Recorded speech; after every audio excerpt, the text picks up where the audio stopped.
येथील सर्व उच्च अधिकारी किंवा आपण त्यांना मालक म्हणूया, कदाचित ॲप्स्टीन फाईल्समध्ये नमूद केल्याप्रमाणे अत्यंत अनैतिक आणि विकृत कृत्ये करत आहेत. बरोबर.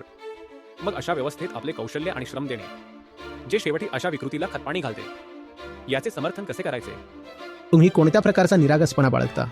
त्या व्यक्तीने अब्जावधी कशासाठी कमावले आहेत असे तुम्हाला वाटते, पण तो एक चांगला माणूस असावा. शेवटी तो एक सेलिब्रिटी आहे.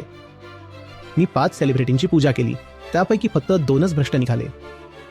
उरलेले 3 ठीक आहेत. नाही, उरलेले 3 अजून उघडकीस आलेले नाहीत. ज्याला आपण होमोसेपियन्स मानव म्हणतो, ते मुळात जंगलातील प्राणी आहेत. त्यांच्याकडे बुद्धिमत्ता आहे, पण ती बुद्धिमत्ता एका अत्यंत पाशवी केंद्राद्वारे नियंत्रित केली जाते. आणि जर तुम्हाला हे समजले नाही, तर तुम्हाला वारंवार धक्का बसेल. तो थोर बनण्यासाठी राजकारणी बनला नाही, तर स्वतःच्या रानटी इच्छा पूर्ण करण्यासाठी राजकारणी बनला. आणि जर एखादी व्यक्ती इतके कमावत असेल, तर ती कशासाठी कमावत आहे असे तुम्हाला वाटते? धर्मदाय कार्यासाठी, कारण त्याला जग अधिक चांगले बनवायचे आहे. तो असे का म्हणणार नाही की मला सेक्स हवा आहे? आणि जर असा एखादा दलाल उपलब्ध असेल जो मला इथून तिथून आंतरराष्ट्रीय मुली मिळवून देऊ शकेल, तर मी त्या दलालाला कामावर लावीन. मुलांचे शोषण होत आहे कारण तुमच्यासारखे अनेक तरुण निवड करत आहे.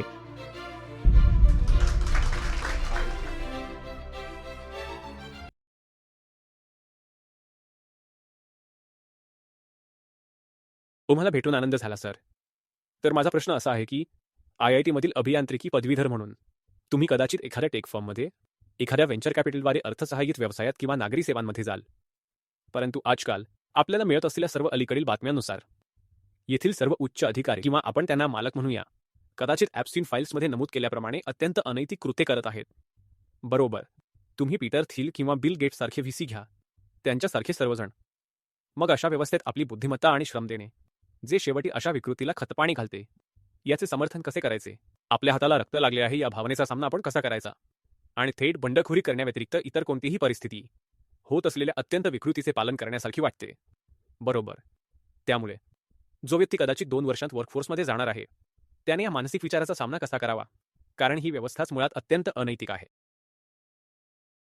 तुम्हाला प्रश्न समजला? ते म्हणत आहेत की अलीकडील वर्षात किंबहुना अलीकडील दशकात आपल्यासमोर अनेक घोटाळे उघडकीस आले आहेत. सर्वात अलीकडील घोटाळा या ॲप्स्टीन फाईलशी संबंधित आहे. ते म्हणत आहेत, आता मी इथे शिकतो, याच कॅम्पसमध्ये ना? तो इथे शिकतो, नंतर त्याला एखाद्या कन्सल्टिंग फर्मद्वारे, एक फर्मद्वारे कोणत्या तरी प्रकारच्या व्यवस्थापनासाठी निवडले जाईल, किंवा तो त्याच्या MBA किंवा MS UPSC साठी पुढे जाईल असे त्याने नमूद केले. पण मी कुठे जातो याने काही फरक पडत नाही.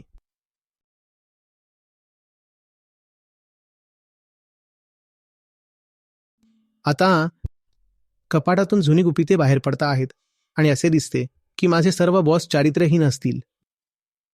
त्यांनी अनैतिकता, डिप्राविटी हा शब्द वापरला. मग अशा लोकांसाठी काम करण्यासाठी मी स्वतःला कसे पटवू? या ठिकाणी उच्च शिक्षणाच्या अशा या संस्थेत राहण्यात आणि नंतर त्याहून चांगल्या संस्थांमध्ये जाण्यात काय अर्थ आहे? जर शेवटी मला एखाद्या विकृत माणसासाठी, एखाद्या राक्षसासाठी काम करावे लागणार असेल, पण हे समजण्यासाठी तुम्हाला एखाद्या घोटाळ्याची गरज का पडली? यासाठी घोटाळा का लागतो हे उघड नाही का? हे सर्व कशाबद्दल आहे? तुमचा प्रश्न असा असायला हवा की प्रसिद्धी आणि प्रचाराने तुम्हाला हे कसे पटवून दिले की प्रकाश झोतात राहणारे लोक, सेलिब्रिटी, उद्योजक, VC, राजकारणी, नोकरशहा हे सर्वजण किमान अर्धवट तरी चांगले आणि थोडेफार तरी सन्माननीय आहेत? तुम्ही स्वतःला हे पटवून कसे दिले हा प्रश्न असायला हवा. आज तुम्ही म्हणताय धक्का बसला. देवाला मातीचे पाय आहेत. ज्यांची मी पूजा करायचो, आदर्श मानायचो, ते रोल मॉडेल्स कोसळताना दिसत आहेत.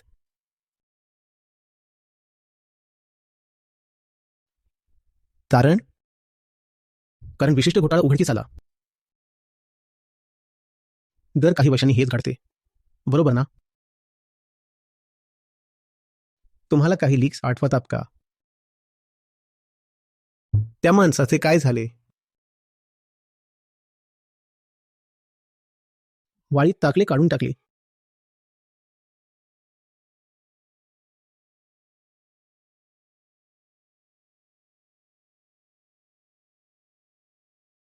आपल्याला माहित आहे की या सिस्टीममध्ये आपण जे काही काम करतो ते जीडीपीसाठी असेल तर त्याचा फायदा राजकीय नेत्यांना होतो. एखाद्या कंपनीसाठी काम केलं तर तो नफा शेअरहोल्डर्सना मिळतो आणि आपण जे काही करतो त्यातून वरच्या लोकांना मूल्य मिळतं. तुम्ही पाहता, हा व्यत्यय, हा भंग आहे ज्यामुळे हा प्रश्न उद्भवतो. तुम्ही म्हणता आहात की मी सरकारसाठी काम करतो आणि कदाचित ते एखाद्या राजकारण्याच्या किंवा वरिष्ठ नोकरशहाच्या खिशात जाते. मी एका फर्मसाठी काम करतो आणि मला माहित नाही की मुख्य भागधारक मी दिलेल्या नफ्याचे काय करणार आहे, बरोबर ना? तर हा एक व्यत्यय म्हणून समोर येतो. मला माहित नाही की माझे बॉस कोण असतील. मला माहित नाही की माझ्या कामाचा अंतिम लाभ कोणाला होईल आणि त्याचे चारित्र्य कसे असेल आणि तो त्या पैशाचा कशासाठी वापर करेल, बरोबर ना? तर हा व्यत्यय तुम्हाला त्रास देत आहे. माझा प्रश्न व्यत्ययाबद्दल नाही, तर व्यत्ययापूर्वीच्या समजुतीबद्दल आहे. तुम्ही या कल्पनेने स्वतःला कसे वाहून जाऊ दिले की या मोठ्या जगात सत्ता धारण करणारे सर्व लोक उदात्त आणि सभ्य आहेत? ही कल्पना तुम्हाला मुळात कशी सुचली? कारण त्या कल्पनेच्या अनुपस्थितीत अशा प्रकारचा कोणताही व्यत्यय आला नसता. सर्वप्रथम एक समज आहे आणि आता त्या समजेला आव्हान दिले गेले आहे. यामुळेच हा प्रश्न उद्भवत आहे. तुम्हाला हे दिसते का? म्हणून मला प्रश्नाच्या मुळाशी जायचे आहे. मुळात ही समज कुठून येते? तुम्ही एखाद्या विशिष्ट प्रचाराला तुम्हाला पटवू कसे दिले आणि ते पाहणे का महत्वाचे आहे? कारण जर तुम्हाला ते आताही दिसले नाही तर प्रचार चालूच राहील आणि नेहमीच घोटाळे उघडकीस येणार नाहीत. तुम्हाला वास्तवात आणण्यासाठी त्यांची बहुतांश दुष्कृत्ये लपलेली राहतात, गाडलेली राहतात. तुम्हाला नेहमीच कळणार नाही. म्हणून तुम्ही घटनांची वाट पाहू नये. तुम्ही तत्वांच्या पातळीवर स्पष्ट असले पाहिजे.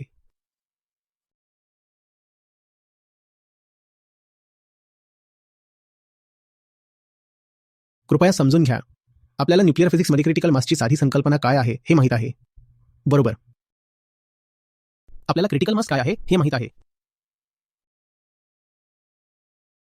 आता थोरियम, युरेनियम, प्लुटोनियमचा एक गोळा, काहीतरी आपण त्याच्याशी खेळू शकतो आणि आपण त्याला इकडे तिकडे उडवू शकतो आणि कोणावर तरी फेकू शकतो आणि खरोखर काहीही होणार नाही. कदाचित काही किरणोत्सर्गी संपर्काशिवाय, जे खूप धोकादायक नसेल. पण तुम्हाला क्रिटिकल मासचे तत्व माहीत नाही. तुम्हाला माहीत नाही. तर तुम्ही तो गोळा घेता, त्याच धातूचा आणखी भरणा करता आणि तुम्ही ते करत राहता. आणि मग 50 वर्षात एके दिवशी एक मोठा स्फोट होतो. तुम्ही कशाद्वारे शिक्षित होणे पसंत कराल? घटना की तत्व? तुम्ही मोठा स्फोट होण्याची 50 वर्षे वाट पाहाल का? जी आपल्याला माहीत आहे की एक दुर्मिळ घटना आहे. तुम्ही त्या स्फोटाची वाट पाहाल का जेणेकरून तुम्हाला केंद्रकाबद्दल काहीतरी शिकता येईल, की तुम्ही त्याऐवजी तत्व शिकून घ्याल जेणेकरून तुम्हाला खूप आधीच माहीत असेल की धोका कुठे आहे? तुम्हाला कशात शिक्षित व्हायला आवडेल? घटना की तत्व? तत्व. आता ती घटना जी तुम्हाला त्रास देत आहे, मला वाटतं की तुम्ही तत्वाकडे जावं आणि ते तुम्हाला सुरक्षित करेल. एक गोष्ट आहे, कोणीतरी तुम्हाला सांगते, युरेनियमच्या गोळ्यांशी खेळू नका, काहीतरी वाईट घडू शकते. बरोबर ना?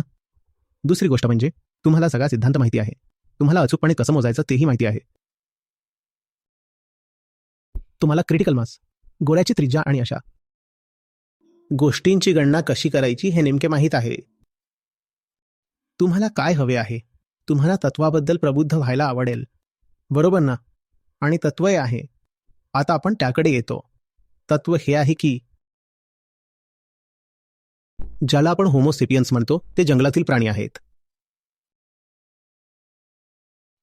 बुद्धी आहे, पण ती बुद्धिमत्ता एका अत्यंत पाशवी केंद्राद्वारे नियंत्रित केली जाते.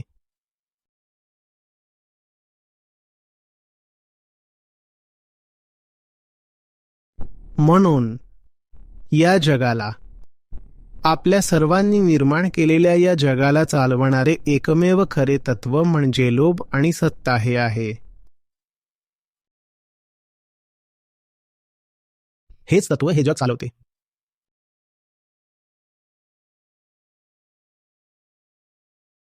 जेव्हा जेव्हा आदिमपाशवी अहंकार कार्य करेल, तेव्हा तो हिंसक मार्गाने कार्य करेल, तो शोषक मार्गाने कार्य करेल.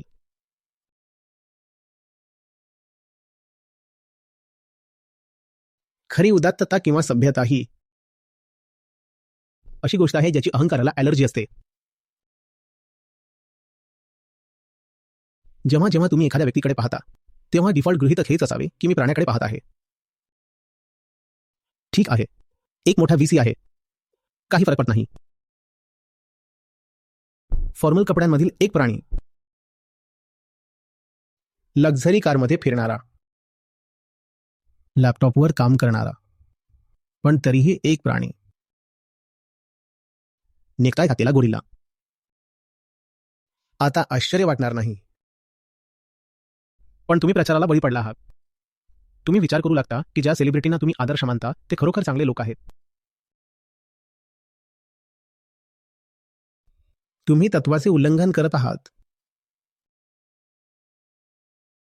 तत्व हीच एकमेव गोष्ट आहे जी आपल्याला वेगळे करते. आधी ऐका, आपल्याला प्राण्यांपासून वेगळं करणारं एकच मुख्य कारण आहे, आपली बुद्धी.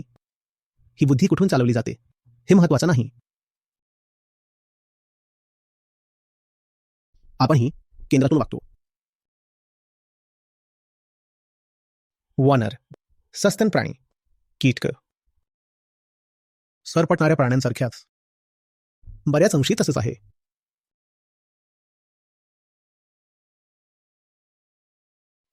सिंहाचे मांस चवीला कसे लागते? कोणीतरी मला सांगा. सिंहाचे मांस चवीला कसे लागते?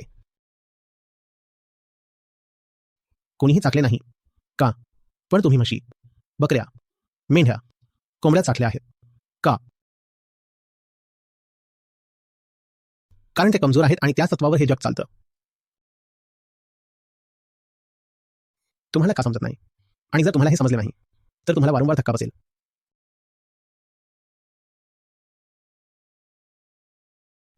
आपण क्रूर आहोत. बुद्धिमत्तेने, IQने ते आणखी वाईट बनवले आहे. आणि IQ आपल्याला संघटित होण्याची क्षमता देतो.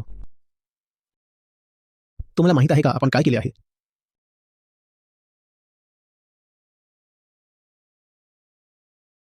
आज या ग्रहावरील प्राण्यांनी व्यापलेली जी जागा आहे त्यापैकी जवळजवळ 1/3 भाग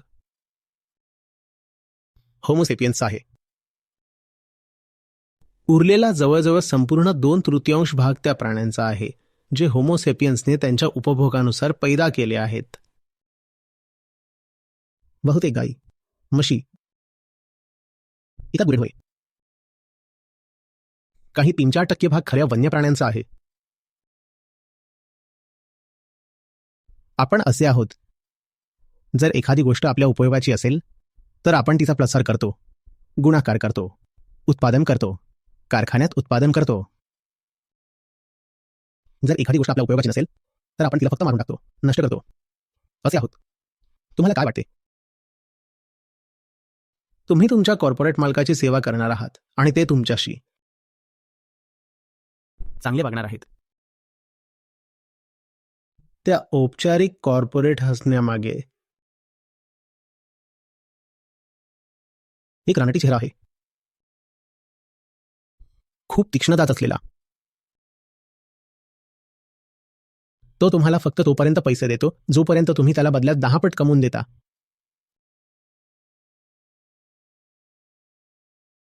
आणि जर कोणी इतके कमावत असेल तर तुम्हाला काय वाटते तो कशासाठी कमावत आहे? चांगल्या कार्यासाठी, कारण त्याला जग अधिक चांगले बनवायचे आहे, नाही त्याच्या स्वतःच्या उपभोगासाठी. ते जंगलाचे तत्व आहे. कोणीही कोणासाठी काहीही करत नाही. There are no free lunches. जर त्या व्यक्तीने इतके कमावले आहे तर तो असे का म्हणणार नाही की मला सेक्स हवा आहे? आणि जर असा एखादा दलाल उपलब्ध असेल जो मला इथून तिथून आंतरराष्ट्रीय मुली मिळवून देऊ शकेल तर मी त्या दलालाला कामावर लावेन. तुम्ही कोणत्या प्रकारचा निरागसपणा बाळगता? मी याला निरागसपणा म्हणू की केवळ मूर्खपणा?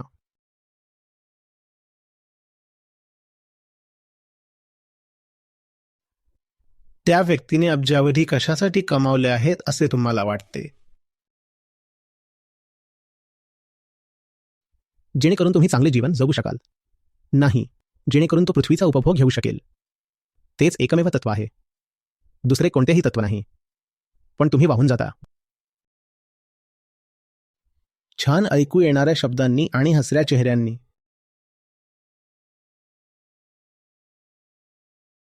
आणि तुम्हाला वाटते की ही व्यक्ती खरोखरच पृथ्वीला अधिक चांगले बनवत आहे. कोणतीही व्यक्ती पृथ्वीला अधिक चांगले बनवण्यासाठी अस्तित्वात नाही.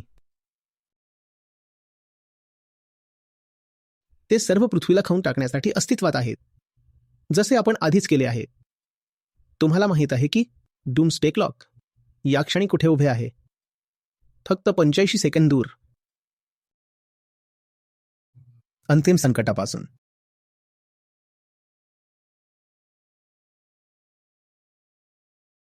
पण असा भाबडेपणा, असा गुण मूर्खपणा. पण तो चांगला माणूस असावा. शेवटी तो एक सेलिब्रिटी आहे, पण तो उदात्त असावा. शेवटी तो राजकारणी आहे. तो थोर बनण्यासाठी राजकारणी बनला नाही. तो स्वतःच्या राणीची इच्छा पूर्ण करण्यासाठी राजकारणी बनला. हाच सिस्टमचा मूलभूत नियम आहे. आणि एकमेव अपवाद म्हणजे ऋषी आणि संत. आणि ते अत्यंत दुर्मिळ आहेत. ते एकमेव अपवाद आहेत. बुद्ध हा अपवाद आहे. पण या मंचावर आपण आता बुद्धाबद्दल बोलत नाही आहोत. बुद्धाव्यतिरिक्त कोणाकडूनही निस्वार्थपणाची अपेक्षा करू नका. आणि जर कोणाकडे सत्ता असेल तर ते त्याचा सर्वात खालच्या प्रकारचा वापर करतील, पण लोकांच्या नजरेपासून दूर. त्यामुळे तुम्हाला दिसणार नाही आणि तुम्ही भ्रमित राहाल आणि तुम्ही विचार करत राहाल, नाही नाही नाही, मी 5 सेलिब्रिटींची पूजा केली, त्यापैकी फक्त 2च भ्रष्ट आहेत, उरलेले 3 ठीक आहेत. नाही, उरलेले 3 अजून उघडकीस आलेले नाहीत. घडामोडींची वाट बघू नका, तत्वांवर ठाम राहा. जेव्हा घटना घडतात तेव्हा त्या एक अडथळा म्हणून येतात, त्या धक्का देतात आणि धक्कादायक अनुभव सुखद नसतात, बरोबर?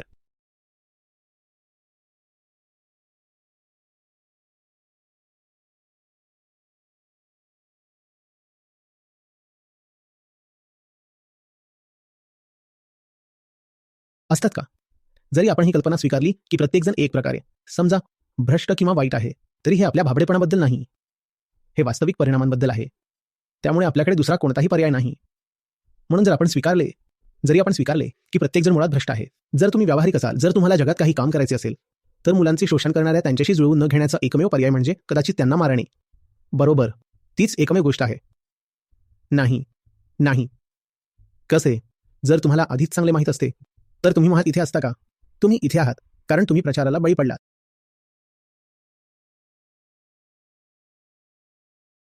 आणि मी तुम्हाला जे सांगत आहे ते असे काहीतरी आहे जे तुम्हाला वारंवार ऐकायला मिळणार नाही. त्यामुळे लक्ष द्या. तुमच्या आदर्शांचे पाय मातीचे आहेत.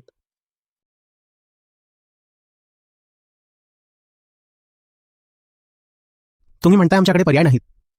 तुम्ही इतक्या सहजपणे शरणागती का पत्करत आहात? तुम्ही त्यापेक्षा जास्त शक्तिशाली आहात.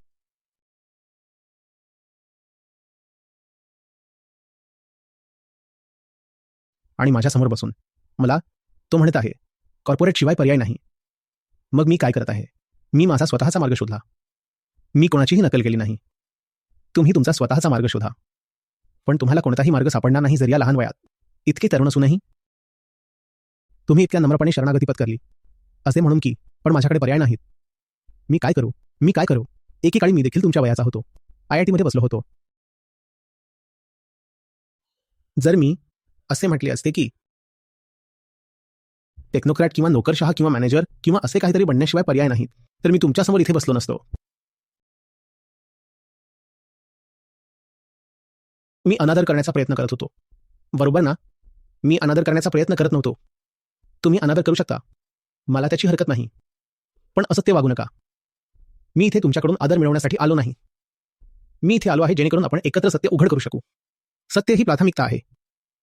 जेव्हा तुम्ही म्हणता की तुमच्याकडे पर्याय नाही तेव्हा तुम्ही असत्य बोलत आहात. तुमच्यापैकी किती जणांना असे म्हणायचे आहे की तुमच्याकडे पर्याय नाही?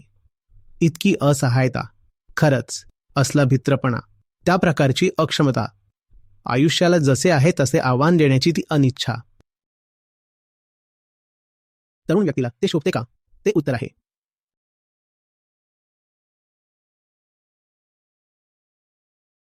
पहा की जग तुम्हाला अडकवण्यासाठी सज्ज आहे आणि मग अडकण्यास नकार द्या. तारुण्य याबद्दलच आहे ना? तुम्ही कशासाठी तरुण आहात? फक्त सेक्ससाठी? नाही, खरोखर नाही.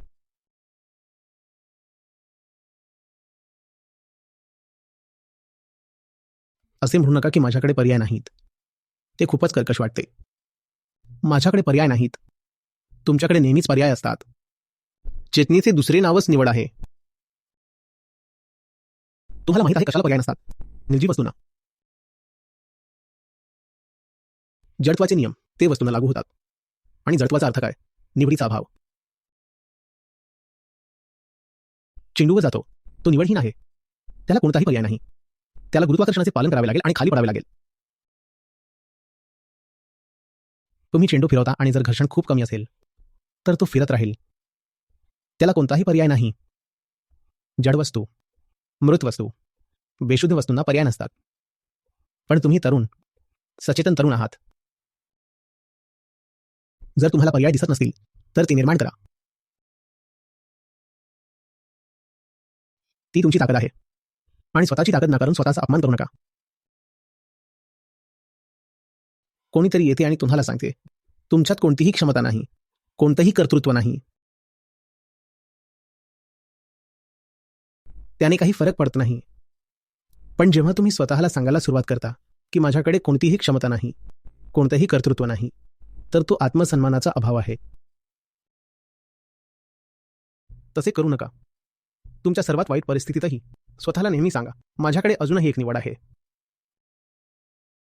असे कधी म्हणू नका मला जगाचे अनुकरण करावेच लागेल. कधी नाही. तुम्ही आज्ञा पाळण्यासाठी जन्माला आलेला नाही.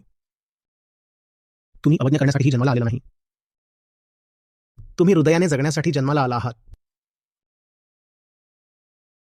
आणि हृदय नेहमी सत्याच्या प्रेमात असते. त्याला कमकुवतपणाच्या गोष्टी आवडत नाहीत.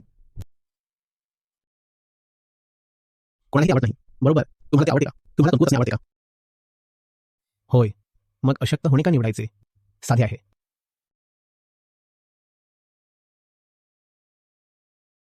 आणि आता मी कबूल करतो की मला तुमचा प्रश्न अजूनही समजला नाही. कृपया मला सांगा. नाही सर, पण पुन्हा जरी मी स्वीकारले की मी काहीतरी करू शकतो तरी जगात जे घडत आहे ते खरोखर बदलत नाही. बरोबर. मी जे सांगत आहे ते केवळ तुम्हालाच लागू होत नाही, तर त्याला, तिला, इथे प्रत्येकाला लागू होते. त्यामुळे असे नाही की तुम्ही एकमेव अपवाद आहात, एकमेव दुर्मिळ, उदात्त, महान अपवाद जो सत्यपूर्ण जीवन जगण्यासाठी बाहेर पडेल आणि जग बदलेल. मी जे सांगत आहे ते प्रत्येकाला लागू होते. आपणच आहोत ज्यांनी जगाला आजच्या अवस्थेत आणले आहे. बरोबर. आज जसे जग उभे आहे त्याचे आपण निर्माता आहोत. आपण बदललो की ते बदलते. आपण स्वतःला बदलले की जग बदलते. इतके सोपे आहे. बरोबर. कठोरपणा, लवचिकतेचा अभाव. नवीन शक्यता मान्य न करणे. हे 80 वर्षांच्या लोकांसाठी आहे, 18 वर्षांच्या लोकांसाठी नाही. 18 वर्षांच्या मुलांनी शक्यतांनी भरून थपथपायला हवं. असहायतेने नाही, असे म्हणत की अरे नाही, पण हे काल्पनिक आहे, हे होऊ शकत नाही.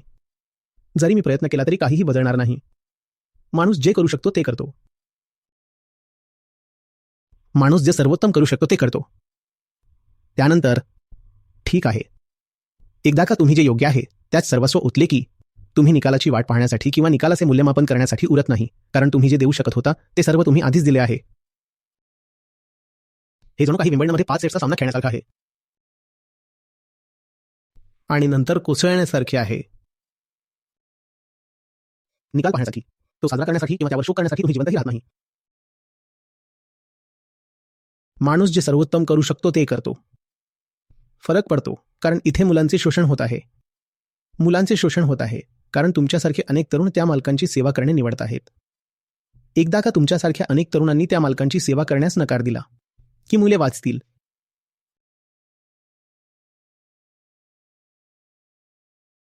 त्यामुळे समस्या आणि जबाबदारी बाहेर कुठेतरी शोधू नका. समस्या आणि जबाबदारी सर्वप्रथम इथे पाहिली पाहिजे आणि मग उकल सुरू होते.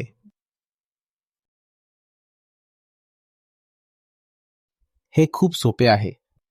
पहा, ज्यांची नावे विशिष्ट फाईल्समध्ये आहेत किंवा ज्यांची नावे विशिष्ट घोटाळ्यांमुळे कलंकित झाली आहेत अशा सर्वांचा निषेध करणारा ठराव पास करणे आणि आपण म्हणू शकतो, अरे हा हा हा दोषी आहे.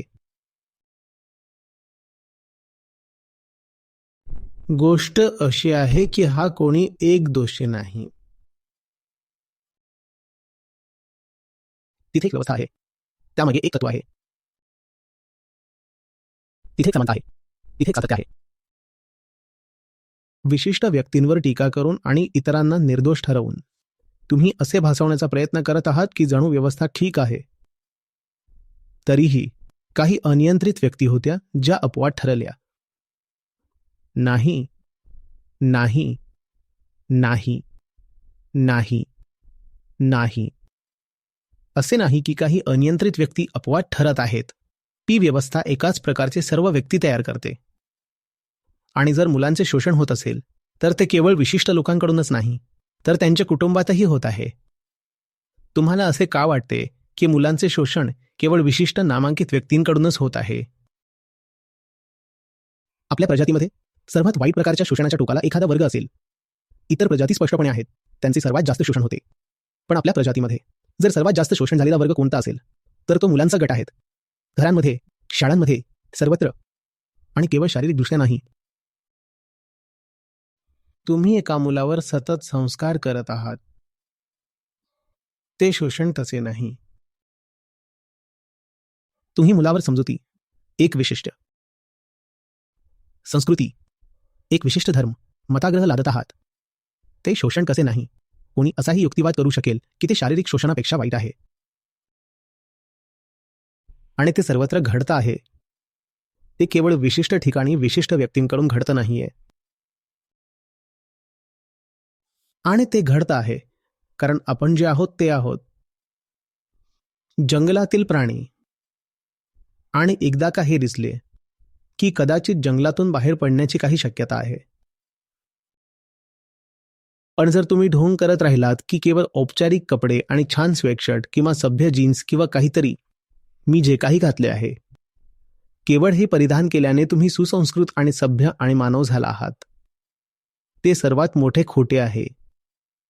हे असे खोटे आहे जे मानवतेने स्वतःला संपूर्ण इतिहासात सांगितले आहे. त्या खोट्याला आव्हान देणे गरजेचे आहे, केवळ विशिष्ट व्यक्तींना नाही. खूप खूप धन्यवाद.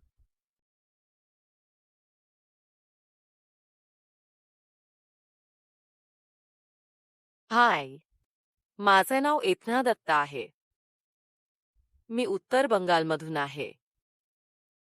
गेल्या 3 वर्षांपासून मी आचार्यजींशी यूट्यूबवरून जोडलेली आहे. सुरुवातीला मी त्यांचे व्हिडिओ यूट्यूबवर ऐकायला सुरुवात केली. नंतर गेल्या 3 ते 7 महिन्यांपासून मी गीता सत्रामध्ये सहभागी झाले आहे. आणि खरंच सांगते, ते जे काही शिकवतात ना, ते डोळे उघडणारं असतं प्रत्येकासाठी. मी सगळ्यांना हेच सुचवेन की कृपया त्यांना ऐका. कारण त्यांची प्रत्येक शब्दाची निवड, मांडणी करण्याची पद्धत आणि जे दोहे ते विशिष्ट विषयांसाठी निवडतात, हे सगळंच खूप मंत्रमुग्ध करणारं आणि सुंदर असतं. मला वाटतं की त्या दोह्यांमुळे कोणतीही गोष्ट सहज समजते आणि विषयाशी जोडलं जातं. आचार्यजींसोबतचा हा अनुभव खूपच सुंदर आहे. आजच्या पिढीसाठी तर ही मोठी गोष्ट आहे की आपल्याकडे असे कोणी आहेत. म्हणून माझी सर्वांना विनंती आहे, कृपया त्यांना ऐका, फॉलो करा, गीता सत्रांमध्ये सहभागी व्हा आणि तुम्हाला एक विलक्षण अनुभव मिळेल. तुम्ही खूप काही शिकालच, पण शिकण्यापेक्षा जास्त गरज नसलेल्या गोष्टी विसराल. जसं की भीती, घाबरणं, मत्सर वगैरे वगैरे. त्यामुळे कृपया या प्रवासात सामील व्हा आचार्यजींसोबत.